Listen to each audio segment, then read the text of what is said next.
ঠাকুর বলেছে ও কালিমা তোমার আকাশ, ও মা তোমার বাতাস। আমি বলেছি ও ঠাকুর তোর বাপের আকাশ, কালিমার বাপের আকাশ। ঠাকুর জাতির শত্রু, ঠাকুর বাঙালির শত্রু, ঠাকুর জাতির শত্রু, ঠাকুর বাঙালির শত্রু, ঠাকুর ঢাকা বিশ্ববিদ্যালয়ের শত্রু, ঠাকুর বাংলা ভাষার শত্রু। আরে ঠাকুর হলো ইংরেজদের দালাল। যেদিন আমি মুসলিম ইংরেজদের নির্যাতনে জেলে আছি, সেই দিন ঠাকুর লন্ডনে থাকে।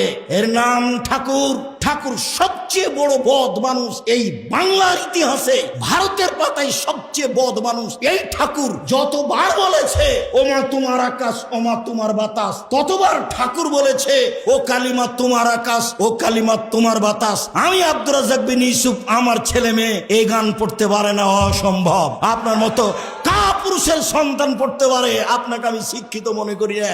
আমি যে অশিক্ষিত আপনি এই কথা আমি আজ থেকে না 30 বছর আগে বলেছি। আপনাকে, আপনার ছেলেকে, আপনার মেয়েকে, আপনার বাপকে, আপনার জাতিকে, আপনার বংশকে যদি আমি অশিক্ষিত প্রমাণ করতে না পারি, জাতির সামনে বক্তব্য দেব না।